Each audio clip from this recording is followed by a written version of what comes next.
And we are live. This is episode 4 of the Purchase Optimized podcast. This is your host, Savannah Sanchez, along with Dara Denny. And today we're going to be talking all about media buying. I know we've spent a lot of time talking about the creative strategy and processes over the last few episodes, but media buying is still a very important part of the equation for getting purchases. And as you know, it's a Purchase Optimized podcast. So our entire goal is to share ideas and what we're testing in order to drive more purchases for our clients. So we did want to dedicate some time to Facebook media buying, TikTok media buying, and go through our high level strategy of how we're organizing our campaigns and creative testing and such.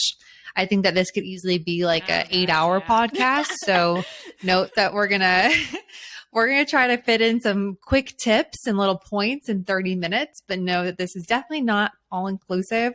I will say that Dara has done an amazing job of doing YouTube tutorials of going through her account structure and the way that she's doing creative testing. So you can always check that out for more of a deep dive. But I did want to pick Dara's brain and discuss what channels would you say with all of your clients are you spending the most on? Like what's like the spend distribution right now between Facebook and TikTok, Snapchat, Pinterest? Yeah, so at Thesis Barrington Media Group, we specialize in paid social and also paid search. So for a bulk of our clients, we're at a bare minimum on Facebook/Instagram as well as Google.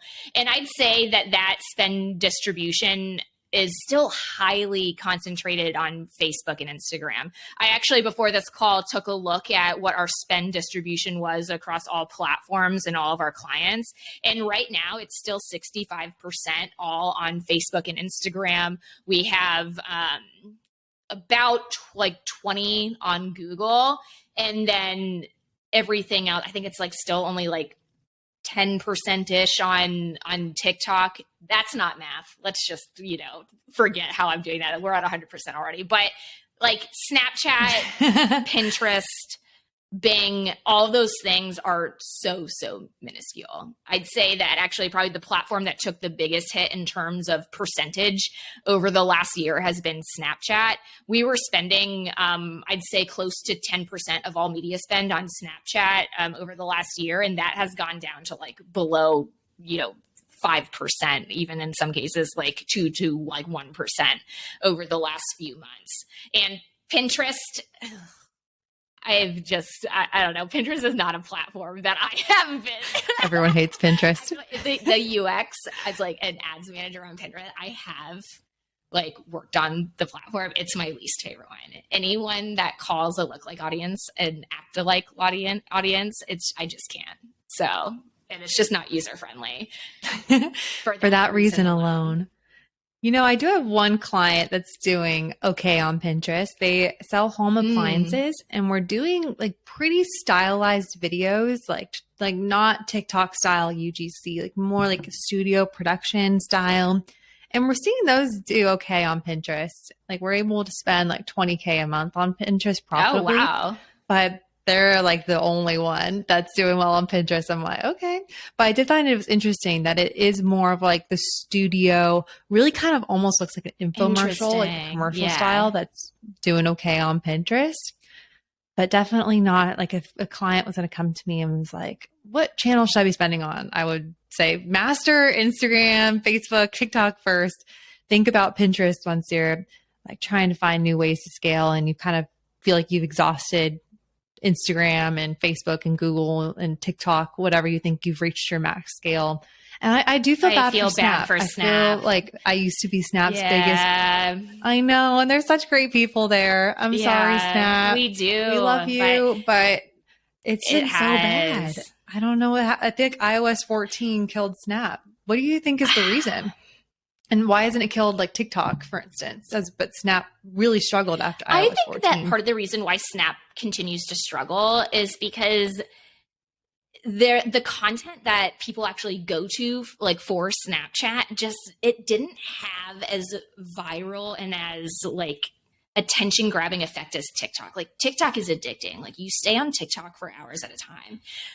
The way that I found that like my friends and like my family using Snapchat, like my little cousins, it's not like my grandpa using Snapchat, is like they use it to do like messaging with their friends. And there really wasn't a big like content strategy, I think, being pushed by like the Snap team that made it so that users like wanted to go there. I think like they tried with like Snap TV and like the Snap Discovery feed.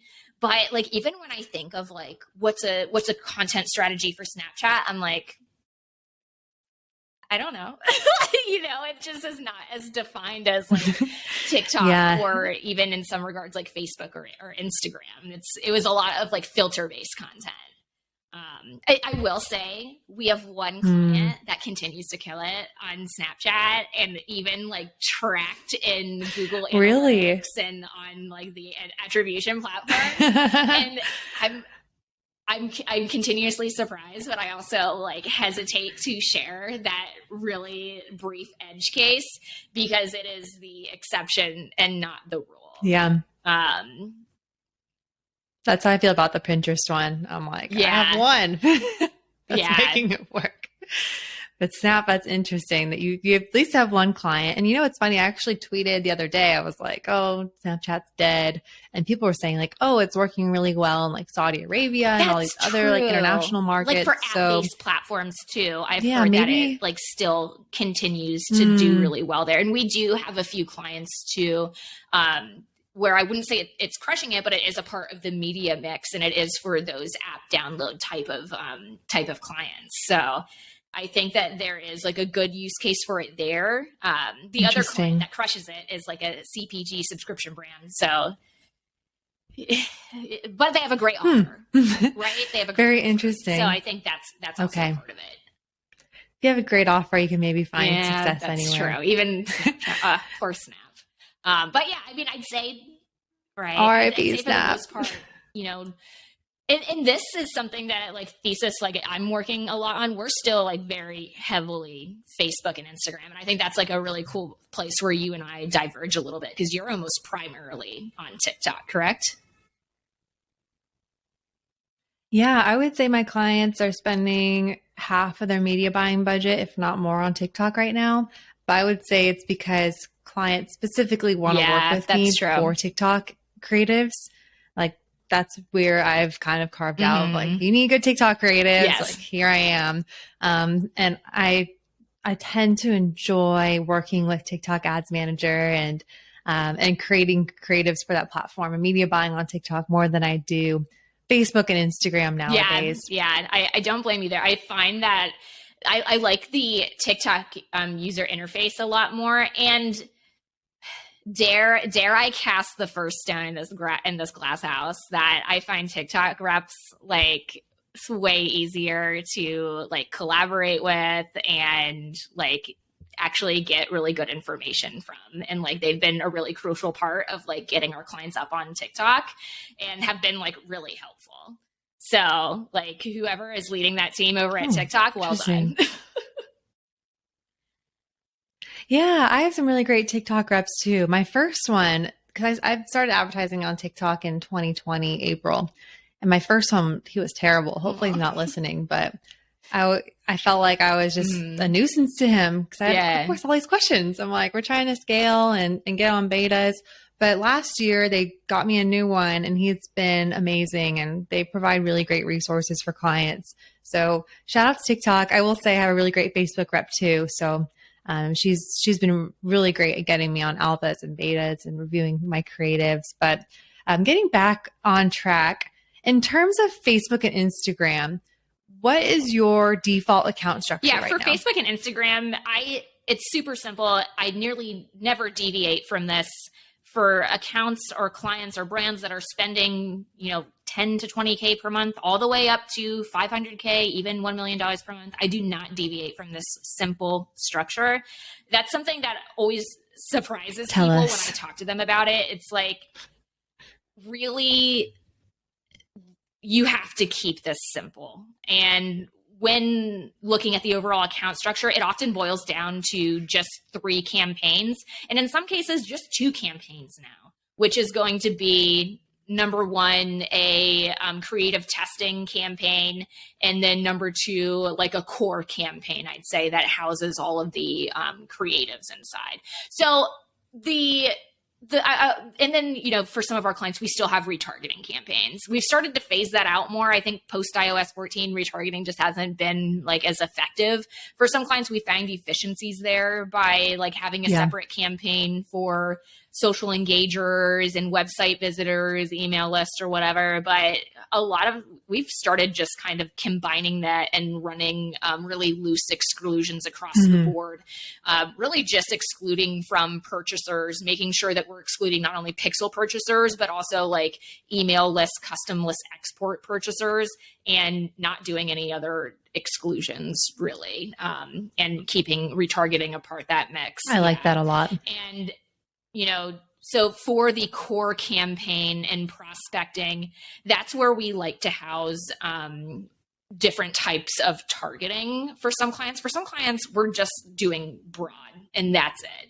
But for some clients, we do find efficiency from doing a little bit of interest targeting from a few like lookalike stacks, though lookalikes haven't really been performing as well for us recently. And really the main idea here is that your core campaign is going to house ad sets that have different types of targeting that contain all of your best performing ads. And your testing campaign is going to be where you're launching net new creatives to see really what rises to the top. And when you find creative winners, then you're going to be able to duplicate those creatives from your testing campaign directly into your core campaign and your retargeting campaign. Now, one of the most common questions that I get is, okay, so you find a creative winner in testing. Do you then turn that off and then send that over to your core campaigns and your retargeting campaigns? And that's no. We actually like to scale up both the creative testing campaign and the core campaign in tandem, because if you find something that's working well on a broad audience, you don't want to turn that off, because there's really no guarantee that that's going to work when you duplicate that over, even if you have another broad audience that's right inside of your core campaign or to any of your interest or lookalike stacks. So we find that being able to scale up really like content that's really hitting and reaching that broad audience in both the testing campaign and the core campaign, we're able to do a little bit more of a steady horizontal scaling effect, essentially. And I'd say, something to note too about the creative testing campaign, we are always testing on a broad audience in 99% of the cases. And there's a few reasons why we're testing on a broad audience. Number one, this is the most scalable audience you have. And we really want to find creative that's going to scale for our clients. So most of our clients, they come to us, they've already been spending anywhere from $50K to $100K per month. And they're like, we want to get up to $500K. We want to get up to $1 million. And it's really at that point that you need to be developing creative for the masses. And that's going to really have a much broader appeal. So by sending that creative to a broad audience and testing it there, you're really allowing the machine algorithm to do the targeting for you. And also it gives you the widest amount of potential customers and users for it to select from. In many ways, when you use interest targeting and lookalike targeting on Facebook and Instagram, you are handicapping that algorithm. And even though we do find efficiencies from time to time using interests, using lookalikes, we tend to find that those burn out. And if you can find creative that works on a broad audience and scale that up, that's how you're going to have the best foundation for scaling your ad account overall. So, let the creative do your targeting. Exactly. I'd say it's really interesting. I've been running ads since, like 2016 now. And back then as a media buyer, I thought a lot more about the audiences and the right type of optimization tricks, like what kind of big caps do I need to use? What audiences should I be targeting? Is a $5 bid cap versus a $6 one. 3% lookalike audience that contains purchasers going to be better than a 5% audience that contains purchasers and initiate checkouters? And oh my goodness, do I use data from my CRM and Klaviyo or do I just use the pixel data? all of that was so regimentally split tested back then. And that has been like completely abandoned. Like if I'm working with a new brand and they've never done Facebook advertising, or I pop into their ad account and I'm, horrified by what I see, I set them up with a core structure of 2 campaigns, and really like 2 campaigns only. So we have that creative testing campaign, which is going to be a conversion-based objective campaign with an optimization to purchase. And really that exact same format with the core campaign, where I'm going to be, having the best ads there that have a broad audience. And then I'm going to do a lookalike stack based on some interests, based on, just like purchasers, essentially. Have it at 5%, let it rip, see if I can get something there. Sometimes I can, sometimes I can't. And then also do a stacked interest ad set as well, based on like some things that I know that their users are interested in. Publications are an interest group that I like to tap into. So really thinking about like the type of magazines your users like, the type of TV content that they're watching, and also thinking about where else they shop, thinking about other retailers and stuff. But I just combine that all into one. I no longer like segment that out. I don't do audience testing, I would say. It's more like I'll do like an optimization here and there, but for the most part, like we are spending 80% of our time talking about the creative, and maybe like 10% of the rest of the time talking about the actual mechanics of the ad account. Yeah, you are spot on. I think the exact same way about the ad accounts, keeping it as consolidated as possible. I liked your call out of like, if something is in your creative testing campaign, it's working, like, don't turn it off. Like you can still launch it in your scaling campaign. I would say like that's should be like one of like the media buying like Bible like commandments is like don't turn off what's working. When I used to train media buyers, I was like, if something's working, don't touch it. Just leave it there. You can launch it in something else, like another campaign, but don't, if it's working. And to your point, it's not logical in the sense of you can launch a new campaign with the exact same targeting. Everything's the same, launch the same ad, and it won't do as well as when you launched it the first time in that original campaign for who knows what reason. So that's why if something's working, just keep it on. Don't think if you rebuild it in a new ad set or new campaign that's going to perform just as well. Yeah, I mean, the learnings are different ad set to ad set. And I think the concern that a lot of people have is audience overlap, which is one of the buzzwords that I just feel like there's a few things that have just ruined my day over and over again. And one of them is audience overlap. The other one is the learning phase. And it's just like, I feel, I love the learning phase. Well, it's like these 2 things I feel like have served as they're doubt starters for media buyers. Like in the grand scheme of things, in the grand scheme of things, and we've both spent millions and millions of dollars on these platforms, audience overlap is not going to be the thing that brings you down. The learning phase is not going to be the thing that brings you down. And yet I see these things as like seeds of doubt for new media buyers, and they just cause people to lose confidence. When in reality, it's like, if you have a really basic structure and you are concentrating on the creative and you have a solid product and offer, you're not going to lose. But if you overcomplicate things, and you start doing engagement campaigns, traffic campaigns, brand awareness campaigns, reach campaigns, some people say that they work. Yeah. Some people say that they work and they have value, but I think that those campaigns are are really performative. Like you can make the data work. Like I think that, one of the things that we were going to talk about in this podcast too is like how I'm reading results and what metrics I care the most about. And the reality is that like data is unfortunately open to interpretation, which is why I see like a lot of media buyers saying like, oh, we still use these other campaign objectives. And it's like, it all depends on how you want to tell the data story. And by some people saying like, oh, the traffic and brand awareness and reach campaigns, like, yeah, it sounds good in theory and you can sell that all day. But it's not necessary. And I think that two media buyers could run the same ad account and get good results and meet the goals in two very different ways. I just choose to run the way, and that is concentrating on creative and way easier on me, the media buyer. Like, I want to go the simple way. Like, I want to concentrate. Yeah. And it is the more effective way too. Because the creative, having a good creative, you can have it in any structure and it will perform well, pretty much. Like Facebook will override your stupid media buying mistakes, if you will. To most part, it'll be like, okay, if you have good creative, good offer, good product, don't have to worry about the structure.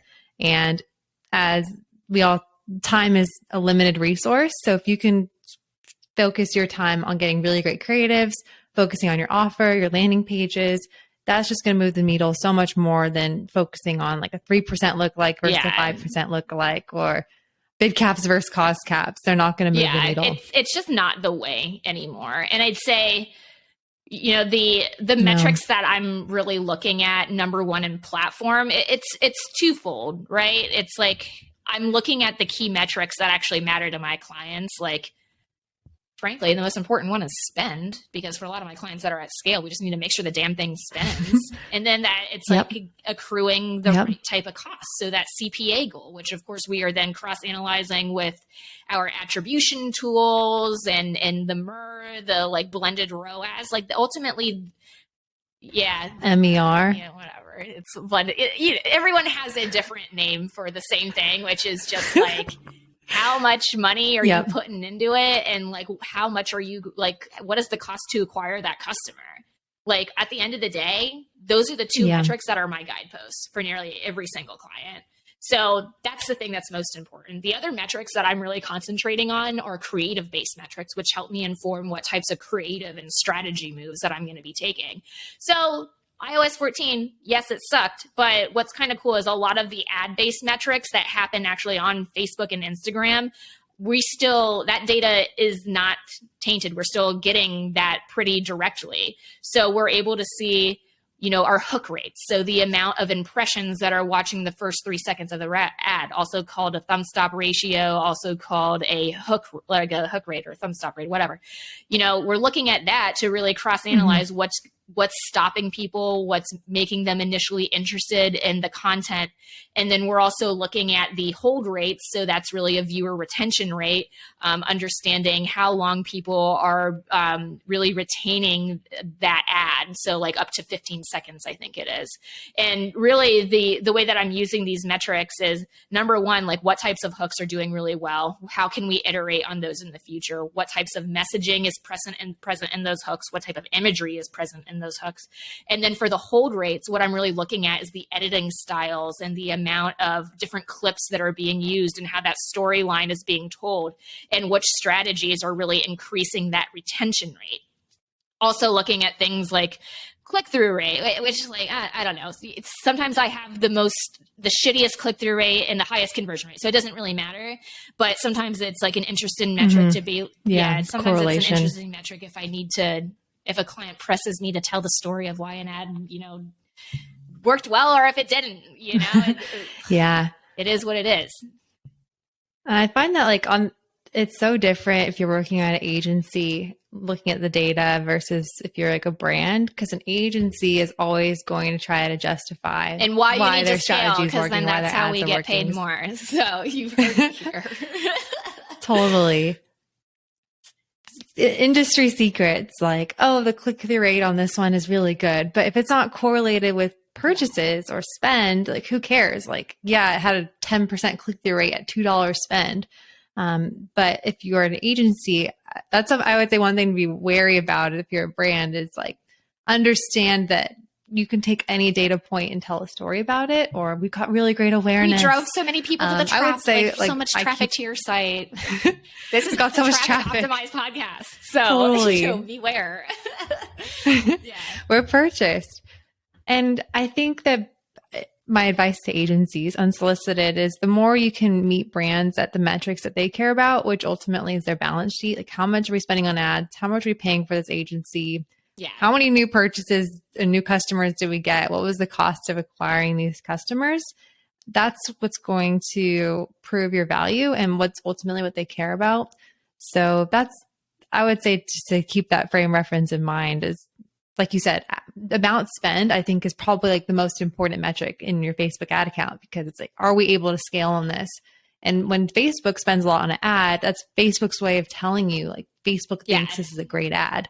They, in their auction against all of your other ads, Facebook believes in this one more than others. And I think that's a fallacy of media buying. Is people are like, oh, well, this ad, it didn't get any spend, but it had like a 20x ROAS. It's like, well, it didn't get any spend because Facebook believes that it can't scale. Like, it is so interesting. Like, Facebook almost has like a mind and a machine learning algorithm. If you put 3 different creatives inside an ad set, it might spend 100% of that budget on ad creative number 1 and ignore number 2 and 3. And I would say there has to be a level of trust of like the data that Facebook has that we don't have access to, but the immense data set that they're relying on is informing the algorithm that ad number 1 is better. Even though ad number 3 got like $30 of spend in like a 3x ROAS, it doesn't mean that it's going to do that well when it spends $30,000. Isn't that kind of interesting? It kind of goes back to what was that movie, The Social Network, that talked about like the magic behind Facebook? Everyone hates that movie. That Facebook's ultimate goal is to keep users on Facebook and to keep users coming back to Facebook. And what you'll notice when looking at where the algorithm is pushing money, it's really interesting to see when you look at further down at the metrics, why they're doing that. Sometimes it's because, oh, this one, it has the highest hook rate or the highest hold rate or the highest click-through rate. I've seen that a lot.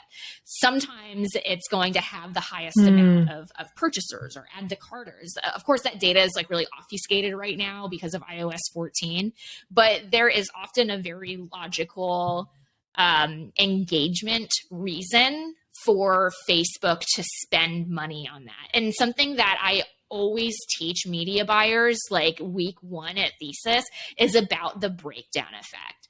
And this is something that I find a lot of media buyers don't talk about so much, which is, you know, you have an ad set that has 3 ads and Facebook is sending a bulk of the budget to one ad that has a $30 CPA, but you have another ad that has a $15 CPA that doesn't have as much spend. But what Facebook already knows is that if it would push more money towards the ad that had a lower CPA, it would, in the end, not be as efficient. So Facebook is already doing you a favor and knocking off the low-hanging fruit for that ad, but it knows because of certain engagement metrics, because of all of the voodoo that is Facebook, that the more money that goes there, the less efficient it's going to be. And I mean, we've done tons and tons of tests on this, and I see media buyers do it all the time because they think they can outsmart Facebook. They turn off the high performing ad, and you know what? The entire fucking ad set goes to shit, and then we are left at square one. You have to, the biggest indicator in what is working for your ad account creatively is spend, but you can use things like hook rate, hold rate, sometimes click-through rate, but my God, use with caution, to determine exactly why that is. And that's a lot of the metrics that I'm digging into. And of course, you know, ultimately at the end of the day, all that I really care about is that people are buying from the thing. But it is interesting to learn about why that specific creative is working. And those are the metrics that we use to figure that out. Totally. I would say using the metrics available, like you said, thumbs up rate, hook rate, to see why this is a better ad than others or why it's more captivating can really help in that creative process. Well, Dara, I just have to thank you. You just spilled so much knowledge, and I loved hearing everything you had to say about Facebook today, especially since Facebook is still the platform that most big brands are spending the most on. So something that we definitely won't ignore on this podcast, and something that we can dive way deeper down the rabbit hole in future episodes. I think we'll definitely do an episode in the future specifically around TikTok media buying, which does have some nuances that are different than Facebook. But I have to agree with everything you said, and I'm excited to dive down some more Facebook rabbit holes. Absolutely. Thank you so much. Yeah, I mean, I think TikTok's the sexy new platform. It's the platform I'm most excited about, but Facebook is still, I don't want to say king because I think it's about to be dethroned, but it is. It really is. But it's still the most relevant platform and still has the most user data. But, you know, TikTok's really exciting for us, and I'm excited to dive down that with you soon. Yeah, I think we have to focus on them equally because Facebook still is the majority of the budget for most brands and not one to ignore, but TikTok is where you can find some efficiency, especially for smaller brands at lower budgets. So it is kind of like the sexy new cool thing. So it's a good reminder not to ignore the giant that is Facebook and the strategies that are working well in there, since that still needs to be a major part of your media Absolutely. mix. Well, Savannah, thank you so much. This was awesome. And for those of you that are still listening, small actions like subscribing to our YouTube channel or even leaving us a review on your podcast listening platform of choice. These small things really, really help us out with this channel. You know, we don't have any sponsors or anything yet. We're just doing this because we genuinely love talking about this kind of stuff. And we think we have more value to provide to the community, and we want to do that for you. So those small actions really help us out.